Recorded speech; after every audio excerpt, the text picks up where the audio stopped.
Buenos días, bo día a todos e a todas. Gracias por estar esta mañán acompañándonos e, sobre todo, gracias a Alfredo González Ruibal, arqueólogo e investigador do CSIC, pola súa disposición, sobre todo, para inaugurar este ciclo de conferencias que vamos a facer dentro da Delegación do Goberno de Galicia para, de algún xeito, dentro deste programa que temos España en Libertad 50 anos. Alfredo González Ruibal é Premio Nacional de Ensayo 2024 pola súa obra Terra Arrasada, un viaje por la violencia del Paleolítico al siglo XXI. E aí, sobre todo, fai unha reflexión sobre o conflicto, sobre a violencia, sobre a guerra, e fai a través do que a él lle revela. Ele é capaz de ler na arqueoloxía, nas escavacións, nas fosas, e faino dun xeito entretido, dun xeito, sobre todo, accesible, e non me atrevo a dicir atractivo, pero sí o é, porque ao fin e ao cabo faino ser capaces de evidenciar e de ser capaces de darnos conta de moitísimas cousas e, sobre todo, desde un punto de vista revelador. Unha reflexión sobre a humanidade e sobre como as persoas, as sociedades, se relacionan cada vez que están en conflicto. Nós, ao noso xeito, dentro da Delegación do Goberno, con este acto e outros que vamos a programar, o que pretendemos e o que queremos é, ni máis ni menos, se me permiten a metáfora, é facer arqueoloxía, escavar na memoria, recordar sobre todo para non olvidar, porque ao mesmo tempo que celebramos estes 50 aniversarios de España en liberdade, é fundamental ter presente de onde vimos, onde estamos e, sobre todo, a onde queremos ir. Porque entendemos que non hai mellor maneira de protexer a liberdade que disfrutando agora de quen nos deu ni máis ni menos que esa liberdade que hoxe podemos disfrutar. Con esta programación que queremos establecer, o que tratamos é ni máis ni menos que reivindicar esa gran transformación que logramos nos últimos 50 anos de democracia e, sobre todo, facer unha pequena homenaxe a todas aquelas persoas e colectivos que o fixeron posible, moitas deles aquí hoxe presente con nós, representando eses colectivos ou incluso sendo actores principales dese transformación. Hai moitas formas de facelo, dende logo, pero creímos que ter hoxe con nós aquí Alfredo podría darnos ou proporcionarnos esa reflexión colectiva que nos invita ese libro que a día de hoxe temos aquí. Un galego, por certo, de naturaleza, da adopción, e ademais, ainda que viva en Madrid, é dicir, co seu corazón posto en Galicia, e que ademais é un bo principio para o que nos poda contar esta mañán nos entre directamente non só pola cabeza, porque efectivamente todo o canto escribe aí é moi fácil de entender, senón tamén polo corazón. Por lo tanto, quero novamente dar as gracias, Alfredo, por estar esta mañá con nós, e sin máis damos paso á túa intervención. Moitas gracias. Moitas gracias.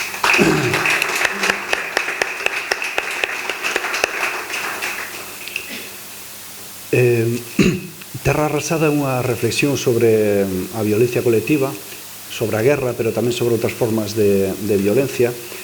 O obxectivo do libro, cando eu comecei a escribilo, non era tanto facer unha gran interpretación da guerra ao longo da historia, con esa perspectiva que nos dá a arqueoloxía de moi longa duración, senón máis ben contar algunhas historias que para min eran moi conmovedoras e que falaban moito, revelaban moito do que é verdadeiramente a guerra, do que son verdadeiramente os conflitos, as violencias colectivas, esas violencias que son máis íntimas, que son máis persoais, que son as que escavamos os arqueólogos nas fosas comuns, pero tamén nunha aldea arrasada, por exemplo, por un exército. Nesas historias persoais, nesas historias íntimas, tamén se poden encontrar elementos para facer unha historia, esa historia xeral da guerra, esa interpretación das violencias colectivas. E o que quero facer aquí é falar de algúns deses elementos que nos axudan a comprender a violencia, algúns desas reflexións que fun propondo ao longo do libro. E unha das primeiras é sobre os tipos de violencia, que tipos de violencia atopamos ao longo da historia. E unha primeira división sería entre a violencia interpersonal, que sería que hai entre dúas persoas que se levan mal e acaban pegándose, ou pode ser tamén a violencia de xénero, é unha forma de violencia interpersonal, colectiva, no sentido de que é o reflexo dunha realidade social, pero que ten lugar dentro dunha unidade doméstica, dentro de unhas relacións individuais entre dous individuos. E depois temos as violencias colectivas, e normalmente cando falamos de violencia colectiva tendemos a pensar na guerra, pero a guerra é un invento relativamente recente dentro da historia da humanidade, e hai outras formas de violencia colectiva que non pasan polo formato da guerra. E así podemos falar dentro desta violencia colectiva dunha violencia de racias, por exemplo, que foron as formas de conflito máis habituais ao longo da historia, ao longo da prehistoria, até hai aproximadamente 5.000 anos, e moitas zonas do mundo seguiu sendo unha forma habitual de conducir estes conflictos, estas formas de violencia coalicional, é dicir, que enfrentan a dous grupos distintos. E despois temos a guerra propiamente dita. Como diferenciamos a guerra de outros tipos de violencia colectiva, como son estas racias? Pois hai unha serie de elementos que permiten diferenciar a aparición da guerra. E dentro deses elementos, algúns son de carácter material, por eso os arqueólogos podémoslos ver bastante ben. Pero, para empezar, para que exista guerra ten que haber unha serie de elementos institucionais que dan carta de natureza a esa guerra. Unha institución da guerra é o exército, que exista unhas formacións militares máis ou menos permanentes. Ten que haber tamén a institución do guerreiro, por exemplo, algo que non existiu sempre na historia. Moitas veces o que temos son homes que fan a guerra, que non é o mesmo que guerreiros. Un guerreiro é unha persoa para a cal a guerra é parte da súa identidade. É algo que el considera parte da súa profesión e ademais é parte da súa identidade social. El preséntase moitas veces en primeiro lugar como guerreiro, igual que se pode presentar como home ou como veciño de tal rexión ou de tal grupo étnico. Tamén a formación deses guerreiros é unha institución. Os guerreiros tradicionais ou as persoas que facían a guerra en sociedades sen guerra, os que facían a violencia en sociedades sen guerra, non tiñan necesariamente unha formación específica para a guerra. E isto cambia cando comeza a aparecer a guerra como un fenómeno cultural, como un fenómeno social. Temos tamén normas. Cando aparece a guerra aparecen unha serie de normas, unha serie de leis que din como se pode conducir esa guerra, como se pode ou como non se pode conducir esa guerra. En relación con isto temos unha ética da guerra. Dentro desta ética temos, por un lado, toda unha serie de normas de comportamento dos guerreiros, de como teñen que comportarse eses guerreiros, pero tamén hai unha serie de normas de disciplina, de como se ten que disciplinar ese guerreiro. Esa disciplina é do corpo e da mente. Os guerreiros teñen que disciplinar o seu corpo cando forman parte dun exército e teñen que disciplinar tamén a súa mente. Isto vese moi ben, por exemplo, no caso dos hoplitas, dos guerreiros da antiga Grecia, que teñen que ser capaces de traballar todos unísono, todos á vez. Non poden ir por libre, como é no caso dunha racia, máis ou menos, onde hai certa liberdade. No caso dunha falanxe hoplítica, un ten que coordinar o seu corpo, ten que coordinar a súa mente co resto dos compañeiros. Isto tamén é típico da aparición da guerra, este disciplinamento, estes novos comportamentos que xurden. En relación con isto temos tamén unha estética, porque este disciplinamento do corpo e da mente implica unhas ideas específicas de beleza, entre outras cousas, de como ten que ser ese corpo do guerreiro, de como teñen que ser tamén esas armas. E por iso moitas veces as armas de guerra son ser, desde un punto de vista estético, son ser moi atractivas. Hai un investimento grande nesta estética da violencia.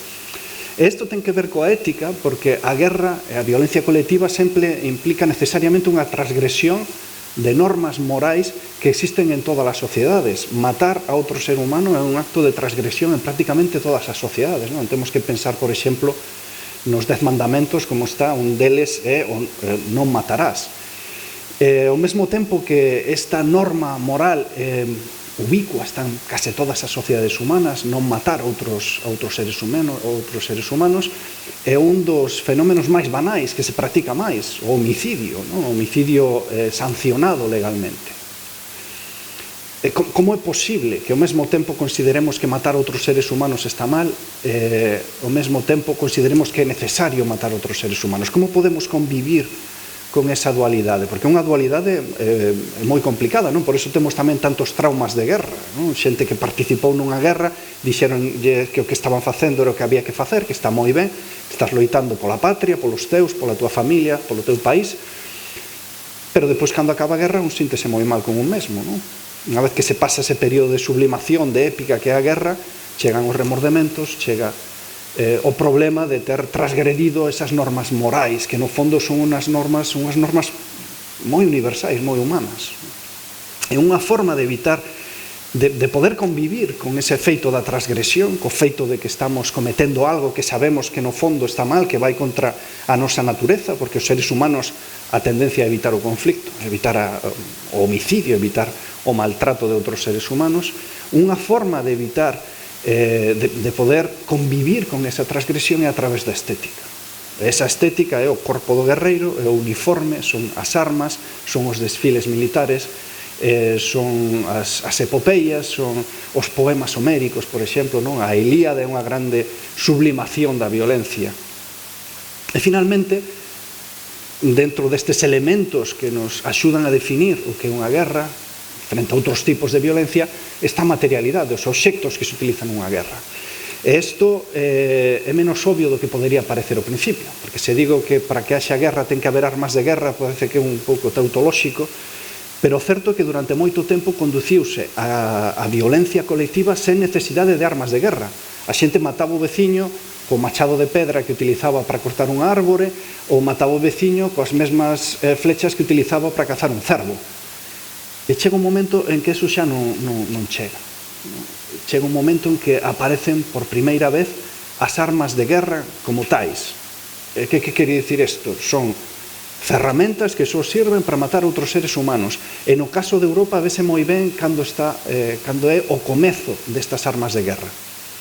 É aproximadamente no cuarto milenio antes de Cristo, na transición entre o neolítico e a idade dos metais. Nese momento comezan a aparecer unha serie de armas no rexistro arqueolóxico que só exclusivamente serven para matar a outros seres humanos. Por exemplo, os machados de combate, non? Por exemplo, as alabardas, por exemplo, as puntas de lanza de cobre, non? Temos toda unha serie de armas que realmente, os puñais, que non serven máis que para matar a outras persoas. E estas armas aparecen nun contexto onde vemos todos estes outros fenómenos dos que falaba antes, da institucionalización, das normas, da ética, da estética, todo conflúe ao mesmo tempo, non? E vese moi ben no rexistro arqueolóxico, xa digo, en torno a 3500 antes de Cristo, en toda a Europa occidental, comezan a aparecer estes elementos ao mesmo tempo. E aí podemos dicir, aí comezou a guerra. Antes non había guerra, había violencia, había conflitos, había mortes, había masacres, incluso violencias de carácter case xenocida, pero que non había era guerra, non? Isto é interesante porque se pensamos que a guerra ten un orixe, tamén podemos pensar que ten un final, non? Por que non? Por que non vai acabar a guerra, non? Igual que acabaron moitas outras cosas ao longo da historia, non? Como a escravitude, por exemplo, por que non vai acabar a guerra? Isto, hai razóns para ser optimistas, non? Que podamos chegar ao fin da guerra, pero tamén para ser pesimistas, porque o fin da guerra non quere dicir que acabe a violencia, e o mellor que temos despois da guerra son outras violencias distintas, non necesariamente peores, pero si distintas, quizáis violencias sen límite. É posible que o que nos estamos adentrando agora, neste século XXI tan problemático, sea a desaparición da guerra, tal como se comprendeu desde o terceiro ou cuarto milenio ata agora, empezando outros tipos de violencia, non? Que xa non son estrictamente guerra. Outra cousa que me planteo no libro é a orixe da guerra, cando comeza, cando podemos comezar a falar deste fenómeno e por que sucede a guerra, non? Porque aparece esta forma especial de violencia colectiva. E aquí hai tres elementos importantes. Por un lado, é moi significativo que a guerra, polo menos no caso de Europa, empeza moi claramente cando comezan as desigualdades sociais. Que o primeiro, o ovo a galiña, é complicado dicir, pero o certo é que a partir do cuarto milenio hai unha serie de persoas que que teñen moito poder adquisitivo, que teñen unha riqueza que non teñen os demais, e que utilizan a violencia como forma de legitimarse. E isto que o vemos ao final do Neolítico chega prácticamente hasta a actualidade. E de feito chega, non? Porque nestas formas de violencia actuais que pode ser os señores da guerra ou os xefes do narcotráfico, novamente temos esta combinación de desigualdades sociais, de persoas que teñen unha posición económica privilexiada e ao mesmo tempo utilizan a violencia para conseguir máis poder e legitimarse. Depois hai un fenómeno que aparece case sempre no caso da orixe da guerra, que é como se fan permanentes posicións que non o eran. Isto ten implicacións no presente tamén, ou no pasado recente.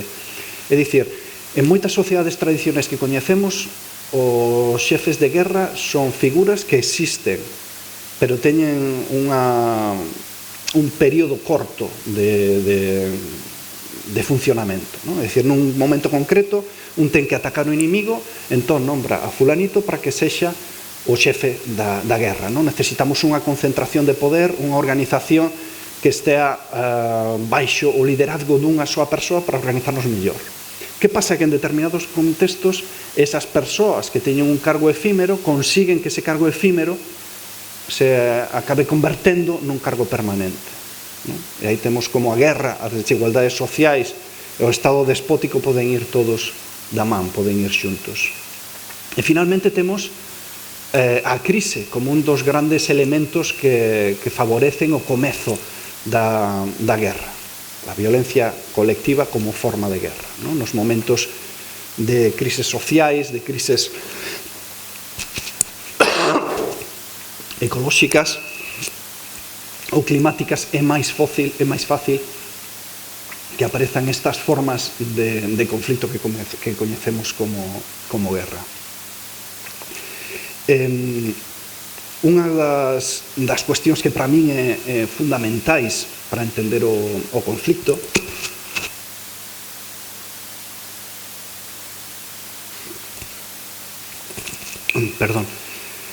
son os ciclos de violencia. Normalmente, cando se fala da violencia en perspectiva de larga duración, hai dúas visións básicas do fenómeno. Por un lado, temos a idea de que cada vez os seres humanos somos máis pacíficos, non? Frente ás racias continuas das sociedades tribais que estánse matando todo o rato. Agora, normalmente, un non ten moitas posibilidades de morrer víctima da violencia colectiva, non? Salvo momentos moi puntuais, non? Unha guerra, pero pensemos no caso de España. Nos últimos 100 anos sufrimos unha guerra, non? Entón, as posibilidades de morrer nunha guerra son limitadas. Esa é a versión optimista. Depois está a versión pesimista, que di que a tendencia é que cada vez a violencia sexa maior, non? A demostración sería o paso que temos desde as escaramuzas ou os conflitos de racias das sociedades tribais frente ás guerras mundiais, non? As bombas atómicas, os xenocidios, etc. En realidad, eu creo que a cuestión máis complexa é que non é unilineal nin un sentido nin no outro. O que temos son ciclos de violencia. Hai momentos nos quais temos unha violencia excesiva desatada sen ningún tipo de norma, aos quais siguen períodos moi longos nos que a violencia está baixo control. Hai unha serie de normas, hai unha serie de leis, unha serie de regulamentos que permiten que, mesmo existindo conflito, existindo violencia, esta violencia está baixo certo control, non? Isto vese moi ben, cando un o mira en perspectiva arqueolóxica, vese moi ben. Por exemplo, no fenómeno das foxas comuns. Se vemos nunha perspectiva paneuropea. No caso de Europa de Centro Europa, temos moitísimas foxas comuns de finais dos comezos do Neolítico, en torno a 5.000 a.C. Aí toda Centro Europa está chea de foxas comuns. De foxas comuns horribles, nas cais temos dúcias ou mesmo centos de persoas asasinadas, incluídos nenos, mulleres, xente que consideraríamos non combatentes. Pero despois dese momento as foxas comuns desaparecen do rexistro arqueolóxico durante moito tempo. Temos algunhas, pero son máis ou menos moi pouco habituais. Estamos falando de centos de anos, ou mesmo milenios. Volvemos a ter fosas comuns cando as invasións dos romanos, a finais da Idade do Ferro, hai moitas fosas comuns. Volvemos a ter fosas comuns na Guerra dos 30 anos, volvémolas a ter nas guerras mundiais. Pero se fose certo que os seres humanos estamos masacrando sempre, ¿no? Esta cousa que se di a veces que é propio da nosa natureza masacrarnos continuamente, teríamos que ter o mesmo número de fosas ao longo de todo o tempo. A realidade é que non é así. Hai momentos moi específicos nos que hai foxas. No caso de España pasa o mesmo. Os arqueólogos atopamos foxas da Guerra Civil, non atopamos foxas de finais do século XIX, ¿no? Hai algunhas da época carlista, algunha cousa, pero, bueno, sí, evidentemente foi unha guerra horrible, pero non chega ao límite, evidente, ao nivel da Guerra Civil, ¿no? Depois temos que chegar ás guerras napoleónicas para atopar outro momento con moitísimas foxas, con moitísimos masacres. Entón, o que temos claramente son ciclos. Hai unha fluctuación de violencia extrema e violencia baixo control. Entón, a cuestión sería, que fai posible que mantiñamos esta violencia baixo control? Que fai que consigamos manter as normas? Eu creo que esta é unha pregunta moi relevante neste momento, porque estamos nun momento de cambio. Desde o ano 45 a guerra estivo baixo control, incluso cando non estivo, ¿no? Porque evidentemente houbo crimes de lesa humanidade, houbo crimes de guerra, houbo xenocidios. Pero sempre que se produciron estos momentos de violencia excesiva, houbo unha legalidade que puxo límite, ou que tratou de por límite, ou que indicou claramente que iso estaba mal, non? Por iso temos a xente que cometeu o xenocidio en Yugoslavia ou en Ruanda foron xulgados. Os crimes que se cometeron en Vietnam, moitos deles foron xulgados polo propio exército americano, mesmo se despois a xente quedou libre, no mesmo en Irak, non? Pero estaba esa idea de que eso non se pode facer, que está mal, non? Que un non pode asasinar prisioneiros, non? Desarmados, que un non pode matar mulleres e nenos, que un non pode bombardear áreas habitadas por civís. Pois este momento que comezou en 1945, despois da Segunda Guerra Mundial, estáse comezando a desfacer agora. Estáse desfacendo fundamentalmente no caso de Gaza e a reacción que ten os países democráticos co xenocidio que se está cometendo en Gaza. No caso de Rusia é máis difícil decir que se está desfacendo, porque Rusia realmente non recoñece esas reglas, non recoñece ese orden, non? Internacional, ou non o recoñece moito, non? Que é o que pasa cos imperios. Pero aínda así, Rusia tampouco vai pregonando por aí que está cometendo crimes de lesa humanidade, non? Aí estaría ese elemento que todavía nos ata, non? Que consideramos que hai unhas normas para facer a guerra, que é o que non pasa no caso de Israel e non pasa noutros sitios. Cal é a diferencia do que está pasando en Israel respecto ao que está pasando noutros sitios, como pode ser no Congo, por exemplo, non? Hai unha guerra horrorosa no este do Congo, no que están asasinando mulleres, nenos, hai unha violencia sexual horrorosa. Que pasa? Ese tipo de violencia existiu, pero estaba asociado ou ben a grupos terroristas, yihadistas, ou ben, pois o que dicía antes, non? Señores da guerra, narcotraficantes. O problema é cando un Estado, e sobre todo un Estado democrático, comeza a facer ese tipo de cousas. Aí é cando se empeza a desmoronar esas normas da guerra. E como digo, hasta agora vivimos nun orden, que era o orden que saiu da Segunda Guerra Mundial, dunha restricción da violencia, estamos comezando a sair dese orden, non? Aínda estamos a tempo de poñer freo, non? De evitar que a cousa vai a peor. Pero o certo é que estamos nun momento de crise, un momento fundamental de cambio, non? Que pode ser para peor. E finalmente, esta cuestión da poética da violencia, que é un tema que me preocupa moito, do que falo moito ao longo do libro. E que quere dicir isto da poética da violencia? Son os efectos políticos que ten a violencia colectiva, os efectos políticos que ten desde un punto de vista exemplarizante, a violencia como espectáculo.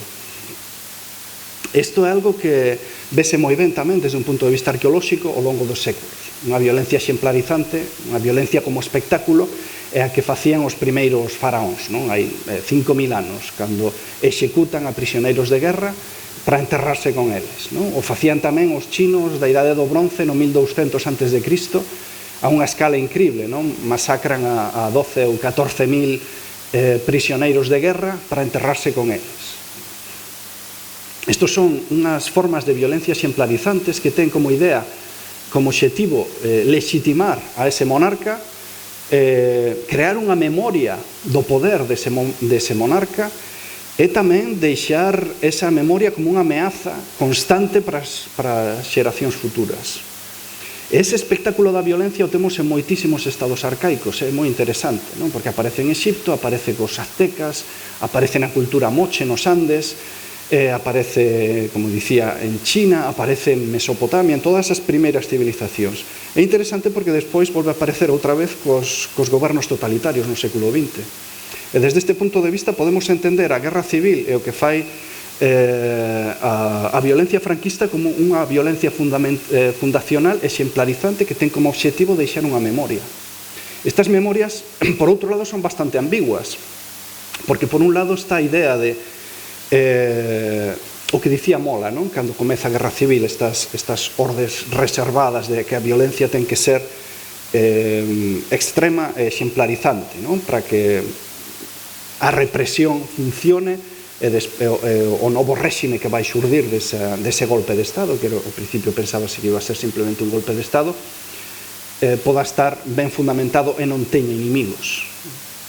Entón, por un lado, está esa idea da violencia como unha forma de crear unha memoria traumática que deixa a xente ben disciplinada, non? Que non se mova, que no caso do franquismo foi bastante efectivo. Pero por outro lado está esta ambigüidade da violencia, é que cando pasa un tempo os propios perpetradores síntense incómodos coa violencia que eles mesmos perpetraron. E no caso do franquismo vese moi claramente, non? Imos esquecer a nosa violencia irregular, non? Todos eses asesinatos que se cometeron, todas esas masacres que se cometeron, todos eses roubos que se cometeron, e imos recordar só a memoria bonita, a memoria da épica, non? Da guerra, das fazañas, etc. Entón aí temos esa dualidade, o problema que ten sempre a memoria, non? A violencia, e sobre todo a violencia excesiva, que ten esta faceta exemplarizante, que ten esta faceta de disciplinadora, pero ao mesmo tempo podese voltar contra un. Entón, hai que xogar con ela complicada. E a maneira en que xogou o franquismo con esta memoria foi crear ese monumento xigantesco que é o Vale dos Caídos, que é o discurso da violencia, o discurso da guerra de Francisco Franco, era o que quería que quedase para a posteridade. Entón, había que barrer, había que eliminar, había que botar no esquecemento todas esas violencias que poderíamos chamar suxas da represión da retaguardia, tamén da represión da posguerra, da guerra antiguerrilleira, por exemplo, e imos concentrar toda a importancia, todo o peso da memoria na guerra como cruzada, non? Por iso esa cruz xigante do Val dos Caídos, que é a metáfora da cruzada nacional.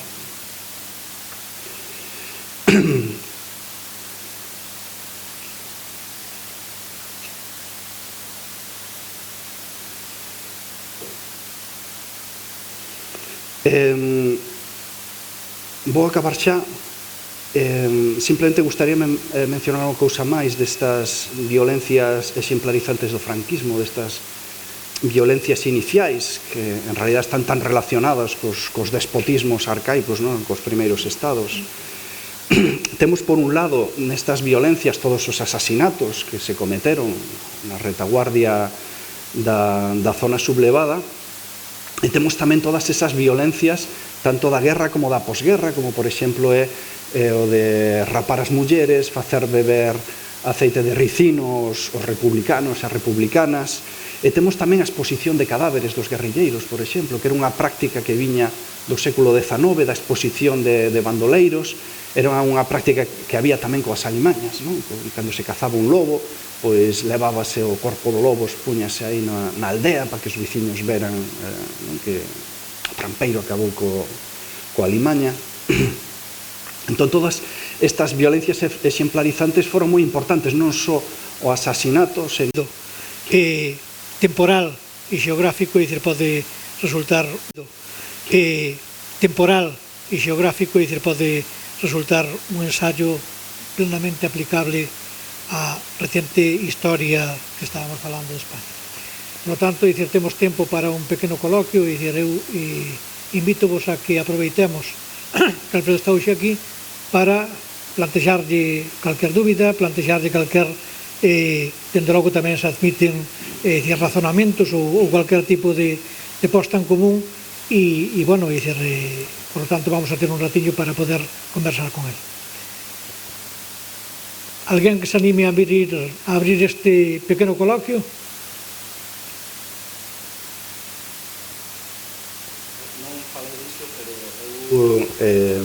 Escavei tamén campos de concentración e foxas comuns e destacamentos penais da época do franquismo. Quero dicir que para min a arqueoloxía da violencia non é só do pasado remoto, senón tamén a que practico máis habitualmente unha arqueoloxía da violencia do século XX en España. É un placer. É unha garita do Falleo da Memoria de Vila García. Entón, nós, non sei se podes contestarme a isto, nós, que a Universidade de Santiago, pois abrimos unha fosa que entendíamos que todo nos levaba a que esa era a fosa común no cementerio. Atopamos que a xente da universidade que chegou con toda a ilusión para levantar a fosa e levantouna, ali non había nada. Creo que hasta nunca hubo nada. Entón pregunto, isto non sei se tes idea de se por outros lugares pasou o mesmo. Gracias. O caso dos cemiterios é moi complicado, é moi habitual. Así que as foxas que trascenderon máis, as exhumacións de foxas que trascenderon máis son as famosas foxas das cunetas, as que están en campo aberto. Esas normalmente preserváronse despois da guerra ou da posguerra, e son relativamente fáciles de sumar porque só está ese contexto da violencia, da represión. No caso dos cemiterios é moito máis complicado porque se seguiron utilizando posteriormente. En moitos casos, esas fosas quedaron destruídas. Nós temos excavado, por exemplo, en Castuera, no cemiterio, sabíamos que había moitísimas fosas, moitas delas foron destruídas incluso en democracia, nos anos 80.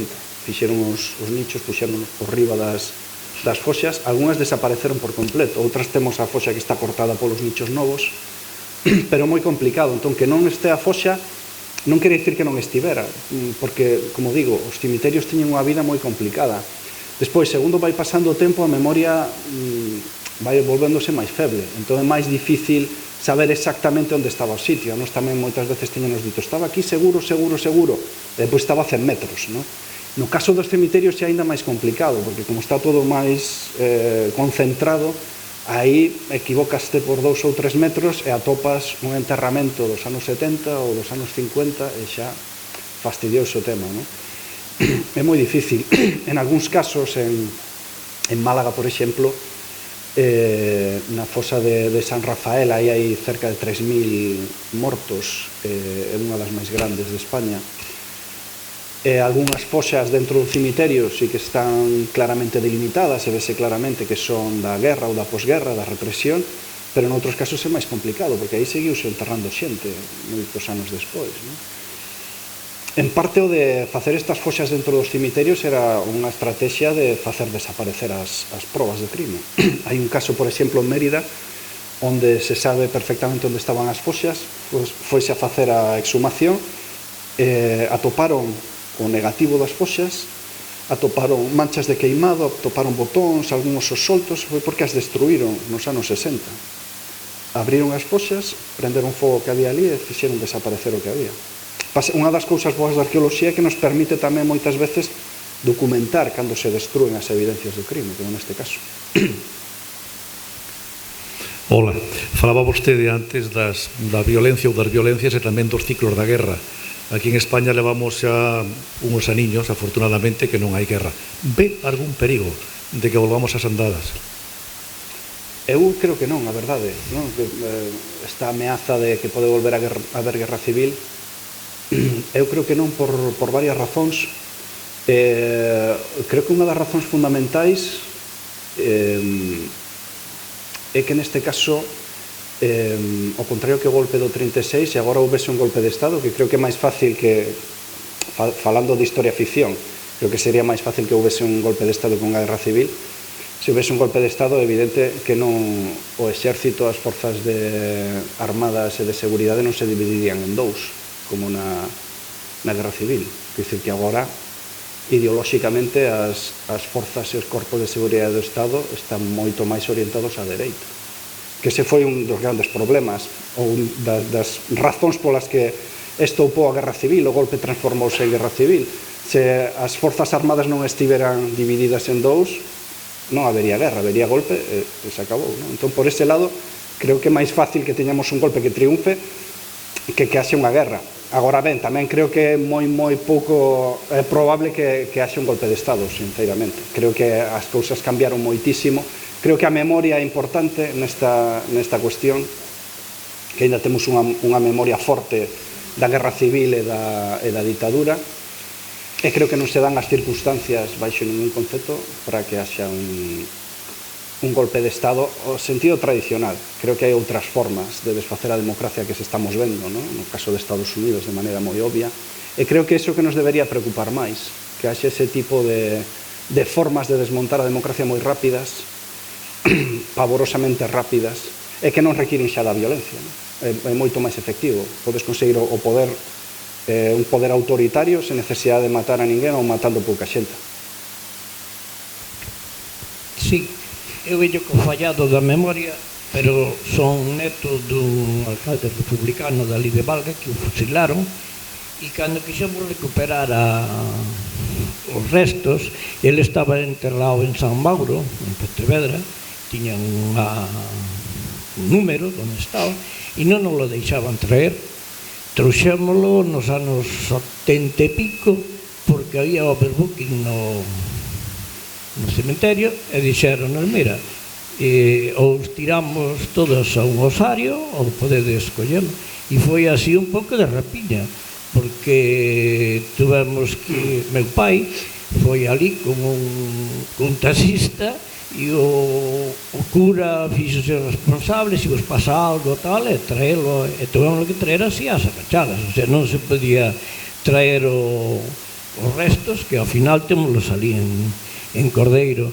E entonces eu que che decía, falaba da violencia, eu ainda estou investigando o que pasou, e outro día falando cunha tía miña que ten 92 anos, díxome que estuveron, ela tiña daquela 4 anos, meu pai 8, estuveron rodeados da Garda Civil 3 anos. O sea, despois de que mataron ao meu avó, que foi no 37, tuveron 3 anos rodeados, porque a xente dali de Valga pois quería o seu alcalde e viron que era unha injusticia e rebelouse. Entonces, que fixeron? Acordonaron o pazo onde estaban eles e durante os 3 anos non podían nin visitalos, entendes? Entonces, eu creo que esa violencia, e incluso chega ahora, cando eu falo, porque xa estou cansado de que todos me digan que foi moi bo, que foi meu avó, ou que sea, pero todo escalado, e xa me están hinchendo. Meu pai non pudo falar, porque o tiñan masacrado. Esa tía, bueno, pois empeza a falar agora, pero non se... Eu son profesor de XB, nunca pude exercer, porque eu era neto de... Entendes? Entonces, esa violencia ainda se está dando, e se falamos desto, máis aínda. Pero a min agora xa non me sacan xa non me paran, porque teño que falar por meu pai a máis por min. Entendes? Entonces, eu creo que esa violencia sigue se dando e siguen marxinando. Tuvamos outro día en un acto en Rianxo sobre as madriñas que llevan dar comida aos presos do campo de concentración, e a xente aínda ten medo. O sea, aínda a meu pai se lle preguntaba sobre algo do que ocurrira, era como arrancarlle a... Mandaba 3 días para a cama. Non podía falar eso. Ao final logrei leválo ao psiquiatra e viña encantado e ainda que morreu ainda non o deron ese de alta. Entendes? Gracias. Pois moitas gracias polo testimonio. A mí hai unha cousa que me mola bastante desto da violencia da guerra civil, cando se di que unha guerra civil non se acaba cando se acaba a guerra, porque a violencia é tan grande que dura moitísimo tempo. Pero, a ver, que non é un terremoto. Esa violencia non deixou a xente traumatizada porque houve moita violencia e formaba parte dun plan de traumatizar. É evidente que era unha tecnoloxía de crear súbditos silenciosos, de xente calada e obediente polo que experimentaron, e que foi unha cousa que tivo un éxito tremendo no caso de España. De feito, sobre todo, hasta os anos 60, que volve outra vez, digamos, a conflictividade política de forma máis aberta, houve 20 anos no cal iso funcionou moi ben, esa represión brutal, fundamentalmente da época da guerra.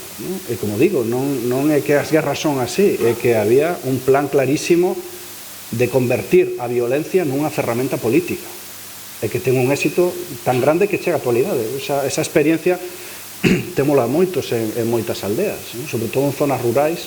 Por eso tanta xente emigrou. Cando se fala de migración interior en España, evidentemente que a xente escapaba da miseria, pero tamén estaba escapando de que era imposible vivir nas súas aldeas moitas veces. Pois situacións como esas, dunha presión social, un acoso constante.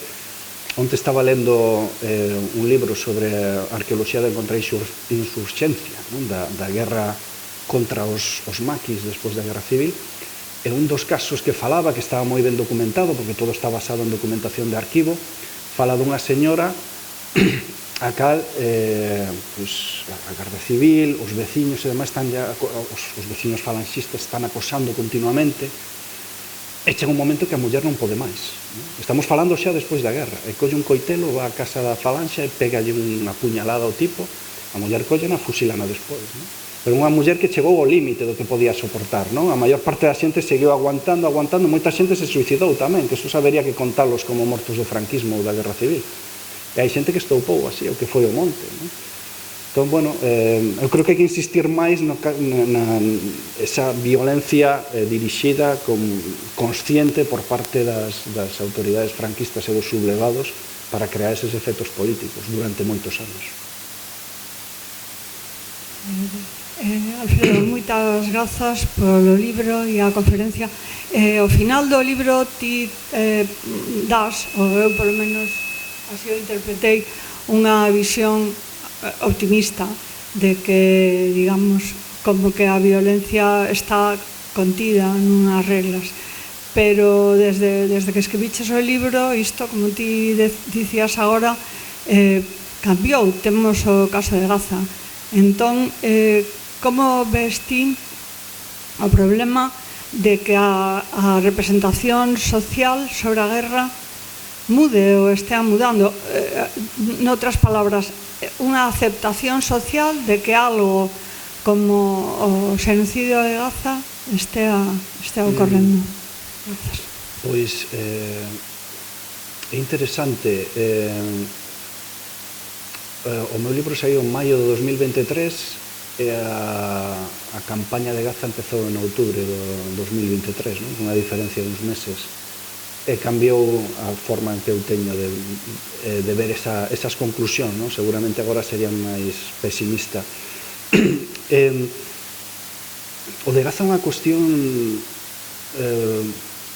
bastante ambivalente, porque por un lado está ese risco do que falaba antes de que esteamos desfacendo todo o sistema legal internacional que levaba funcionando mal que ben desde o ano 45, pero un sistema que permitiu xulgar e encarcelar a un montón de xenocidas, desde o final da Segunda Guerra Mundial. Algo fixo, ou enviar cascos azuis a intermediar en determinadas zonas, ou a exhumar cadáveres no Congo, en Yugoslavia, en Ruanda.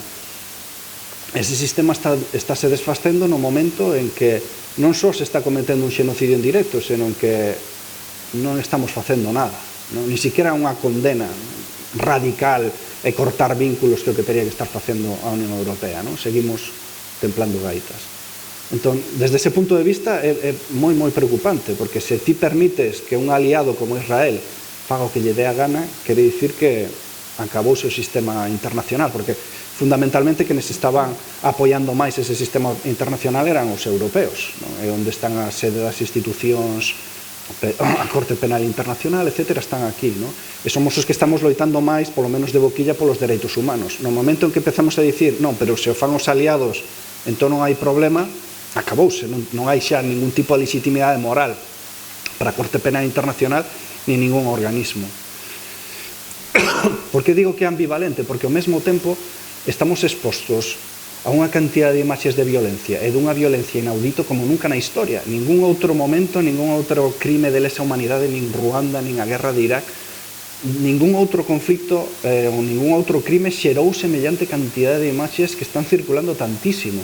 Entón, eu creo que isto está xerando un noxo, un rexeitamento global tan grande que o que estamos desfacendo desde un punto de vista político, legal e institucional estáse probablemente refacendo desde o punto de vista social. Entón a cuestión é que esa sociedade consiga presionar sobre os políticos para que volvamos a estar de acordo, non? Porque eu creo que hai un acordo mayoritario que o que estamos vendo en Gaza é completamente inadmisible. Creo que probablemente o 80% dos españois senten o mesmo noxo polo que está sucedendo e aplaudirían calquera tipo de reacción contra ese xenocidio.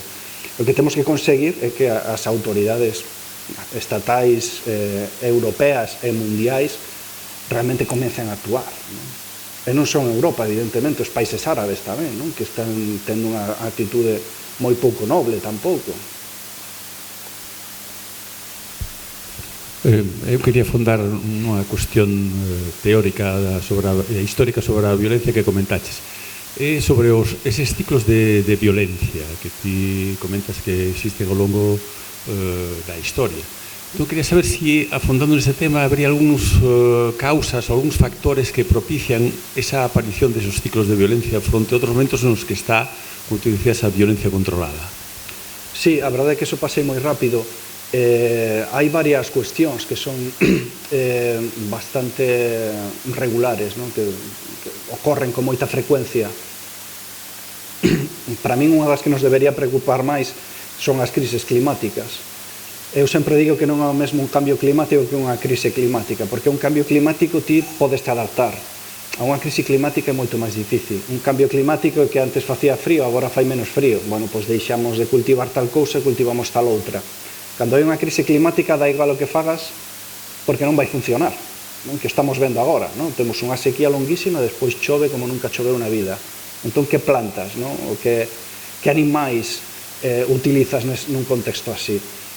E ao longo da historia eses tipos de contextos que ocorreron, por exemplo, no caso de Norteamérica, a finais do primeiro milenio, inicios do segundo milenio despois de Cristo, no caso do Mediterráneo Oriental, a final da Idade do Bronce, temos eses momentos de crise climática que ademais están ben registrados a partir da arqueoloxía, do rexistro paleoecolóxico, en algúns casos das fontes, como no Próximo Oriente, e vese que coincide moi ben estas crises climáticas coa aparición dunhas formas de violencia brutais e radicais, non? De repente deixense de seguir as normas.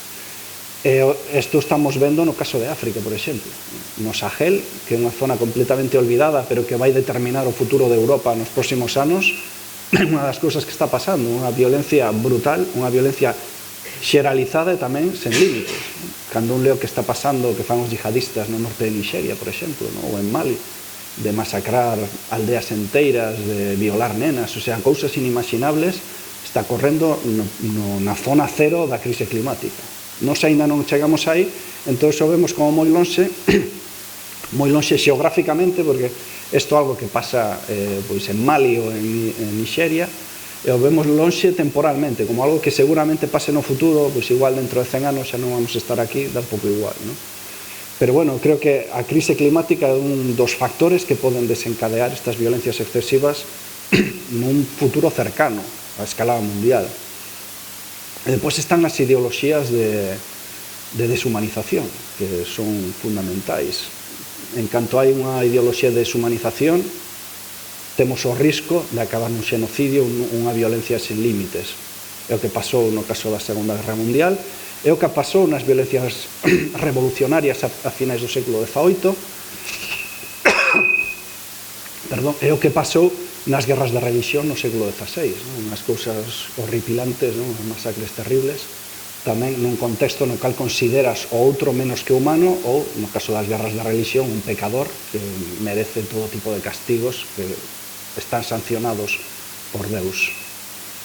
Esos son dous dos elementos. As fronteiras imperiais en xeral son moi complicadas, tanto o caso de Gaza como de Ucrania serían exemplos de fronteiras imperiais ou toda a zona de Centroamérica. En fin, hai unha serie de factores ou de elementos que nos permiten prever se vai haber violencia excesiva ou non. Por iso teríamos que facer todo o posible por tratar de neutralizar eses fenómenos. Vale, por aquí. Ben, parabéns polo traballo. Eu quería comentar, volvendo un pouquiño no tema da guerra civil, que falabas da pedagogía do horror, a mí lembraba moito, non, o que dicía sempre Isaac Díaz Pardo, que meten nun autobús, non, despois de que lle fusilaran o pai, era agosto do ano 1936, entón naquele horrible traxecto no Castro Mil, no autobús, para chegar a Coruña, e el que parou 6 veces o autobús, non? Iban parando un mesón do vento, en Nordes, porque había mortos, non? O que ti decías, non? Expostos aí a Limaña, tratados como alimañas cas escenas do horror ao rededor, non? Para que a xente tivese impacto. Un impacto que funcionou, como tamén ben decías, tanto polos vencedores que quixeron saber de nada máis desto, como dos vencidos, non? No sentido en que dificultades, non? Además eu, mesmo eu, non? Que fai anos tentamos facer un traballo sobre isto na zona de Mañón, no Barqueiro, onde chegou a haber unha mini fronte tiroteo, e chegamos a localizar, incluso entrevistar a protagonistas, pero con un marcaxe tremendo de familiares, das mulleres, dos avós, que é moi complicado, non? O cal é absolutamente entendible, non? Bueno, a miña pregunta é ti no rango, non? De algún xeito, bueno, ca sensibilidade que tes como arqueólogo, como ves isto da aplicación da Lei de Memoria Histórica, si se fai ben, si se fai mal, si se podría facer algo diferente? E logo unha pregunta máis de carácter local, podes te mollar si queres ou non, Pazo de Meirás, tes algunha idea así diferente do que se está facendo? E tamén no caso daqui da Coruña, no caso da Casa Cornive, o dito, parabéns polo traballo. Gracias. Respecto á aplicación da Lei da Memoria, eu creo que se avanzou moitísimo. Comentaba antes co delegado que eu comecei a traballar nisto hai 20 anos e a diferencia de 20 anos agora é enorme, non? Das posibilidades de medios tanto económicos como de apoio institucional. Evidentemente hai cousas que se poden corrixir. Eu creo que o problema fundamental é onde seguramente teñamos a discrepancia máis grande os que nos dedicamos a isto, tanto desde a academia como desde o activismo na política, é a judicialización. Eu creo que ese é o elemento pendente. Facer algo parecido que se fixo en Argentina, en Chile, en Uruguai, no caso de Yugoslavia, estos son crimes de lesa humanidade, non poden prescribir. E se nos asinamos acordos nos que aceitamos que os crimes de lesa humanidade non son prescribibles, entón teríamos que aplicar a nos mesmos. Esa lei do 77 sigue vixente, sigue sendo un problema. Eu creo que a estas alturas xa esa judicialización sería fundamentalmente simbólica, pero creo que é importante que se faga. E despois creo que tamén é importante desde un punto de vista máis práctico para o tardofranquismo, que moitas veces se pensa no 36-39, pero había policías torturando no ano 75, 76, 77, xente que todavía está viva agora, que cometeron crimes de lesa humanidade e que deberían presentarse diante dun xuiz, sinceramente. Creo que ese, para min, é o problema fundamental. Respecto ao Pazo de Meirás, é a verdade que lle perdín a pista. Nos estivemos ali xusto o día que deron as chaves, fixemos a documentación do Pazo tal e como deixaron os Franco, e despois a verdade que non sei moi ben como evoluiu a cousa, non sei cal é o plan actualmente, que é o que se vai facer aí. Para min ten un potencial patrimonial extraordinario, tanto polo tema de Pardo Bazán como polo tema do franquismo, e creo que se poden combinar as dúas cousas. O caso da Casa Cornide tamén sei que está aí en disputa o tema, pero tampouco sei moi ben por onde están, como está a situación neste momento. O que sí creo, tanto Pazo de Meirás, Vale dos Caídos, creo que habería que ir un poquinho máis rápido, sobre todo nos tempos que corren, a ameaza que temos de ultradereita, non? Que moitas destas cousas podense desfacer moi rápido. E o estamos vendo no caso de Estados Unidos, non? Ou no caso da Argentina, a velocidade que vai esta dereita radicalizada cando chega ao poder. Hai que intentar facer todo o que se poida o máis rápido posible, da forma máis sólida posible, que non se poda modificar. Crear unha, eu entendo que é complicado, pero crear unha armadura legal para moitas destas cousas, de xeito que, bueno, que podan deixar en suspenso o que sexa, pero que non o podan destruir, porque realmente a ameaza está aí. Bueno, boas. Nada, eu quería facerte unha pregunta concretamente sobre o traballo nas foxas da Guerra Civil. Outra vez vamos á Guerra Civil. Ti traballando estás en contacto cunhas memorias, unhas identidades que son traumáticas. Como reacciona a xente alrededor do teu traballo? Que dificultades tes?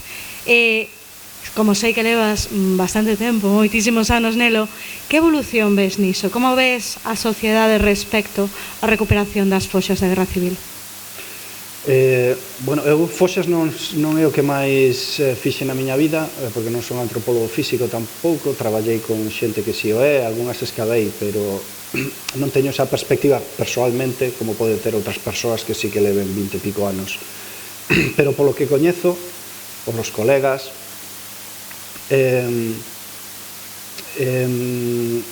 hai cambios importantes. Por unha banda, eu diría que os primeiros 10-15 anos foron fundamentais para cambiar a narrativa do franquismo. Realmente nestes anos eu creo que moita xente decatouse realmente do que era o franquismo, moita xente que non o tiña moi claro, non? Porque había esa idea, pois sí, unha especie de dicta blanda, non? De repente salen as fosas e aquilo é horror. E creo que durante eses 15 primeiros anos houve moitísima simpatía por este fenómeno de exhumación, e notábase xente que era conservadora, xente que era política, entre comillas, de repente entendían perfectamente o que estaba pasando. E depois pasamos a un momento no que estamos vivindo agora, no que eso está indo para atrás, non? Estáse perdendo esa simpatía polo fenómeno. Eu creo que evidentemente a culpa en parte é porque estamos indo cara a unha sociedade máis radicalizada, desde o punto de vista máis polarizada, pero tamén moito máis de dereitas, onde a dereita está é moito máis ultra do que era hai 15 anos, e todo iso problemático. Tamén creo que os que nos dedicamos a isto, os activistas e os académicos, deberíamos facer autocrítica e ver que o que fixemos mal. Eu creo que igual habería que pensar un pouco ese discurso, non? Como eu sempre digo que estas temas de memoria traumática, para que funcionen ben ao longo do tempo, ten que ser capaz de transformarse. O discurso sobre o Holocausto na Segunda Guerra Mundial non era igual no ano 45, no ano 50, no 60, 80 ou agora, non? E segue sendo un discurso que nos sigue conmovendo, que nos sigue interpelando. Por que conseguimos que o Holocausto nos siga interpelando? En cambio, no caso das foxas da Guerra Civil, é máis complicado, non? Pois eu creo que aí onde deberíamos, os que nos dedicamos a isto, pensar que o que non estamos facendo ben de todo, que como podemos construir unha narrativa que siga sendo interesante, que siga interpelando as xoves xeracións, porque de feito cando un vai a este tipo de actos, cando eu dou conferencias de memoria histórica, a xente que ven xa ten unha idade, a verdade, non ves moita xente xove, cousa que non pasaba hai 25 anos. Hai 20 ou 25 anos sí que había máis xente xove, estábamos os que entón éramos os netos dos represaliados, no caso non que son isto do outro bando, pero vamos, os netos da Guerra Civil. E agora, en cambio, pois siguen os que estaban entón, pero non se ve tanto esa renovación xeracional, da sensación de que estamos perdendo esa batalla, e iso preocúpame moito. Evidentemente a situación é complicada, pero como digo, teríamos que pensar como podemos recuperar a iniciativa. Bueno, Eu, como os demais, son do fallado da memoria. Vou a reincidir a partir do que acabas de decir, no? Para nós sempre foi moi importante o feito da pedagogía das cousas que facemos, no? Levantando respecto ao tema fosa, bueno, vimos máis fosas en Baiona, levantárase unha fosa tamén dos 9 asasinados na volta de Baredo. En Vilagarcía, en Cornazo, unha fosa dentro tamén do cementerio con 2 personas. Donde fora, en Marcón, donde tamén tiña que haber varias personas. Non sei, en Xinzo foi interesante, pero digo agora, en estes outros sitios que contei non atopamos nada, non se atopou nada ali. A de Cornazo tiña unha explicación maior, porque un dos corpos xa pouco despois da Guerra Civil foi retirado pola súa familia. A deducción é, non se levaron un, levaronse 2. O sea, ir de noite a un cementerio a sacar os corpos, hai unha cousa, velocidade e coller o que haya. Entonces colleron todo, está claro, nunca dixeron de que colleran 2 personas ni nada, pero levaron todo o que había ali. Despois vas a buscar e non aparece nunca. En Baiona non apareceu nunca. Pero en Xinzo estamos facendo un traballo que ainda a estas alturas non está rematado. Foi no 2007. Xinzo de Ponteareas. Sí, Xinzo en Ponteareas, sí. E tiñamos ali 8 personas que tiñan que estar enterradas a beira mesmo da igrexa.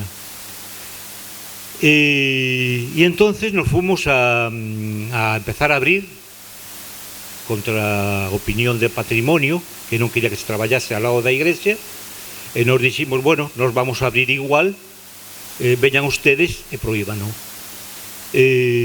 Abrímolo, non atopamos absolutamente nada, pero non atopamos absolutamente nada por unha cabezonería, porque toda a xente indicaba que era en outro sitio do espacio ese, en outro sitio, e os arqueólogos dicían, non pode ser nese sitio, aí hai unha fosa séptica. Os arqueólogos marcharon e ao mesmo tempo abrimos outra fosa común, sí, que tiña que haber 5 personas a 500 metros de distancia noutra iglesia, que era en Areas, tamén de Ponteareas. E ali empezan a abrir, encontran un problema, que o sitio donde estaban movendo había unha impronta de que había ali ataúdes, que había impronta de que a madeira estaba podrida, pero que ali había marcas de clavos e de madeira. E estes non poden ser, porque polo xeral, polo mesmo sempre que temos da idea da fosa común, tíranos e punto. Pois resulta que en un momento dado ven unha persona con un papel na man que era de que unha factura por unha caixa de difuntos para a súa familia, que lle mandaran comprar aos mismos que mataran a súa familia, mandaranlle comprar unha caixa. Entonces aí é onde se supo que os demais, todos aqueles que estaban ali, eran 5 ademais, que pertenecían aí. E en Xinzo, 2 meses despois de abrir a fosa e tapala de novo, vi un pequeno grupo da RMH, abriu a fosa séptica e ali estaban os 8 corpos, envoltos en unha bolsa plástica, porque xa os mataron non só unha vez, sino que mataron unha segunda vez, facendo justamente a fosa séptica no sitio onde estaban eles. E unha pregunta que quería facer, que non era todo isto, era de que, aparte das vítimas, dos victimiarios, no outro bando, eu como xa de adolescente dábaseme por preguntar a xente, como nós tiñamos unha tenda, tiñamos moita xente con quen falar, e era de que os soldados, o exército do bando nacional, moitas das persoas que eran de Gondomar, que era onde eu vivía, pois que participaran no bando nacional estaban borrachos e cando a borrachera era moi grande tiñan o problema do que fixeran. En este caso, esta persona que me lembra en estes momentos estuvera na batalla do Ebro, e aquilo de entrar e masacrar a toda unha familia dentro dunha casa a levaba con el, que supoño que era o feito polo que acabou sendo unha persona borracha. Sí, iso é moi habitual, o alcoholismo dos perpetradores, antes, durante e despois. E arqueolóxicamente iso se ten detectado. Nos, por exemplo, cando excavamos as foxas de Castuera, nunha delas que tiña como 20 e pico individuos, estaba cortada por nichos, no fondo da foxa había unha botella de viño. Estaba esnaquizada no fondo da foxa e claramente foron borrachos a execución. E hai un par de anos tamén estive excavando foxas, neste caso da Segunda Guerra Mundial en Polonia, de represaliados asasinados polacos polos nazis, e tamén na foxa aparecían botellas de viño. E hai testimonios. O Vilallonga comentaba que cando el o mandaron a fusilar tiña 16 anos, mandou no pai para loitar co exército franquista, e comentaba que o primeiro pelotón chamou a atención que iban borrachos todos de coñac, dabanlles unha ración extra para poder facer iso. E aí entronca co que dicía antes, de que en realidad matar xente é moi difícil. É máis fácil cando estás matando a distancia, non? A 500 metros cunha ametralladora é difícil, pero é máis fácil. Matar a alguén nun pelotón de fusilamento é moi complicado. É moi fácil que quedes traumatizado de por vida, non? Hai moitísimos casos agora que están saindo de xente que participou nos fusilamentos e moitos anos despois mandan unha carta dicindo eu participei no fusilamento, a foxa está en tal sitio. Isto ao principio da campaña de exhumacións saíron varios casos. É moi complicado. A represión destrúe a moitos dos represores tamén, non? Moitísimas gracias, Alfredo. Creo que poderíamos estar aquí prácticamente dicir moitísimo tempo, primeiro empapándonos e aprendendo da experiencia de moitos dos que hoxe por la mañá nos acompañades, dende logo dende unha visión si cabe moito máis dende arriba, dende a visión que che dá un estudio, un análise como fixo el histórico, e eu quedaríame como colofón, sin perxuicio de que isto ten que ser un punto e aparte, non un punto final, porque o galla poidamos contar contigo en algunhas outras ocasións, pero que nos advertía dúas cousas, ou a súa experiencia lle daba dúas cousas. Primeiro, que a crise climática, e en segundo lugar, a deshumanización do contrario do outro, son dous elementos que coadyuvan ou que son fundamentales ou que se aprecian cada vez que falamos de guerras globais. Por lo tanto, crise climática, por moito que a neguen, parece que a temos cerca, e a negación do contrario ou do outro, pois a temos tamén ese tipo de discursos da ultradereita, deses novos discursos que nos están chegando. Por lo tanto, vamos a intentar, entre comillas, sabendo isto, intentar frenar a conxunción destes dous elementos, porque o seguinte parece que históricamente o que vale é unha gran convulsión social, unha guerra global. Por lo tanto, é dicir, sabendo isto, Alfredo, vámonos a quedar con esas dúas advertencias e, en todo caso, moitísimas gracias por estar esta mañá connosco e esperamos que estés aquí outro día con nós. Moitas gracias.